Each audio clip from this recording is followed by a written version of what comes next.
চিকিৎসক যখন রাস্তায় নামে এটা দেয়ালে পিঠ থেকে না গেলে কখনো নামে না। প্রতিদিন সকালে আসার আগে কি আমাদের ভাইয়েরা তাদের বউয়ের সাথে ঝগড়া করে আসবে?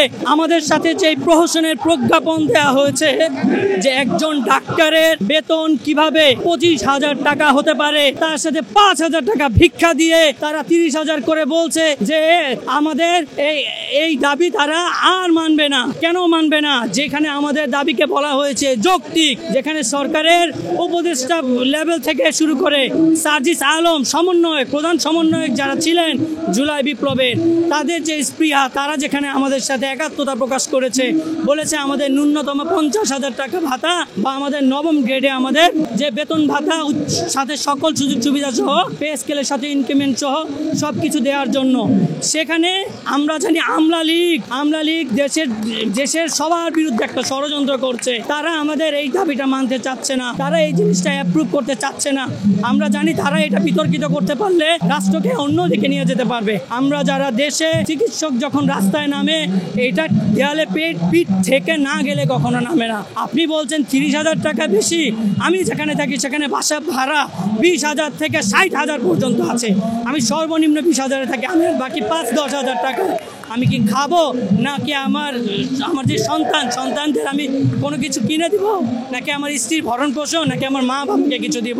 আমরা এত কষ্টে থাকি যে আমরা ঈদে আমাদের মা বাবাকে কিছু দিব, সেখানে আমাদের লজ্জায় মুখ লুকাতে হয়। আমাদের গ্রুপে অ্যানোনিমাসলি আমাদের ভাই জাকাত চাইতে হয়। কেন আমার ভাই জাকাত নিয়ে চলতে হবে? আপনারা বলছেন এটা বেশি। পাশের দেশ ভারতে এই পোস্ট গ্রাজুয়েট প্রাইভেট ট্রেনিংদের বেতন ভাতা কমপক্ষে 70,000 থেকে 1,20,000 পর্যন্ত টাকা। পাকিস্তানে 1.5 লাখ টাকার মতো। যেখানে আমরা যদি উন্নত ইউরোপ আমেরিকার কথা বলি, এই ইউরোপ আমেরিকায় আমি নিজে MRCP UK পার্ট 1 করা, আমি MRCP UK পার্ট 1 লন্ডনে যে ডিগ্রি এটা করা, আমাদের দেশ থেকে অনেক মেধাবী ডাক্তার বেরোচ্ছে। এই কয়েকদিন আগে MRCP পার্ট 1 পার্ট 2-তে শরীফুল আলিম ভাই যে সারা পৃথিবীর মধ্যে ফার্স্ট হয়েছে, আমি MRCP পার্ট 1 অক্টোবর 2023-এ সারা পৃথিবীর মধ্যে 10তমর মধ্যে ছিলাম।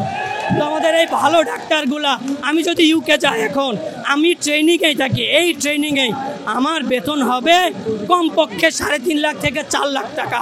আমেরিকায় গেলেও এই 3.5 লাখ থেকে 4 লাখ টাকা। আমরা যদি তাদের সাথে তুলনা দেই, আমাদের দেশে কেন হবে 30,000 টাকা? এই কথা কেন বলবে না? বলা হচ্ছে যে সরকারের অবস্থা খারাপ। কেন খারাপ হবে?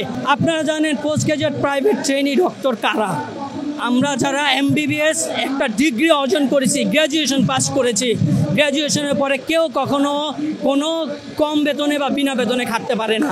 গ্র্যাজুয়েশনের পরেও আমরা 2 থেকে 3 বছর বা কারো ক্ষেত্রে 5 বছর সময় প্রিপারেশন নিয়ে অনেক বড় প্রতিযোগিতামূলক ডাক্তারদের, মেধাবী ডাক্তারদের সাথে পরীক্ষা দিয়ে আমাদের FCPS বা MD MS পোস্ট গ্রাজুয়েশনে ঢুকতে হয়। আমরা যারা প্রাইভেট ট্রেনি ডাক্তার, আমরা এই FCPS বা MD MS এই পোস্ট গ্রাজুয়েশন বিশেষজ্ঞ ডাক্তার হওয়ার জন্য চান্স পেয়েছি। এখন আমাদের এই যে সময়, এই সময়ের মধ্যে আমরা কোনোভাবেই বাইরে কোনো প্র্যাকটিস করা তো দূরের কথা, চেম্বার করা তো দূরের কথা, কোনো বাহিরে কোনো চাকরিও করতে পারবো না, এমনকি ব্যবসা কিছুই করতে পারবো না। আমাদের সেখানে স্পষ্ট লেখা আছে, যদি আমরা এর বাইরে কোথাও থেকে কোনো টাকা আমাদের অর্জন হয়, তাহলে আমাদের যত টাকা ভাতা দেওয়া হয়েছে তা আবার ফেরত নেওয়া হবে। তো আমাকে যদি এই 30,000 টাকা বা 25,000 টাকা দেওয়া হয়, আমি কিভাবে এই ট্রেনিং কন্টিনিউ করব? প্রতিদিন সকালে আসার আগে কি আমাদের ভাইয়েরা তাদের বউয়ের সাথে ঝগড়া করে আসবে যে 20,000 টাকা বাসা ভাড়া দিয়ে বাকি 10,000 টাকা কিভাবে এই দ্রব্যমূল্যর ঊর্ধ্বগতির যুগে চলবে? তো আপনারা বলছেন যে এই পোস্ট গ্রাজুয়েট প্রাইভেট ট্রেনি ডক্টরদের কি দরকার? আপনারা বুঝতে পারছেন না। 1999 সালের আগে বাংলাদেশে কোনো হার্টে রিং পরানো যেত না।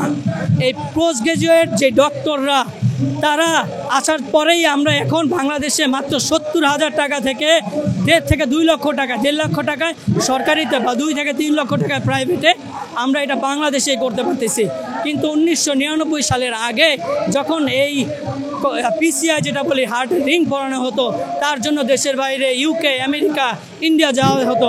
ইউকে, আমেরিকায় এই রিং পরানোর খরচ কমপক্ষে 25 থেকে 30 লক্ষ টাকা। তাহলে প্রত্যেকটা রোগীতে আজকে 2 লক্ষ টাকা এখানে সেবা পাচ্ছে। দেশে প্রায় 28 লক্ষ টাকা প্রত্যেকজন মানুষে বেঁচে যাচ্ছে।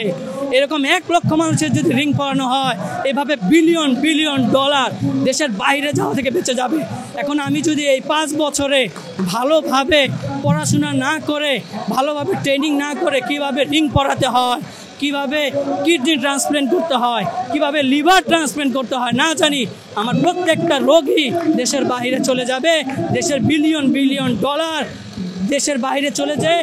দেশের যে ইকোনমিক যে ক্ষতিটা হবে, যা আমাদের প্রবাসী ভাইয়েরা এত কষ্ট করে আমাদের জন্য পাঠাচ্ছে, দেশের রিজার্ভ নামতে নামতে 10,000-এর কাছাকাছি চলে আসছিল, সেটা উঠতে উঠতে এখন 20,000 ছাড়িয়ে 24,000 বিলিয়ন ডলারে চলে গেছে আমাদের প্রবাসী ভাইদের জন্য।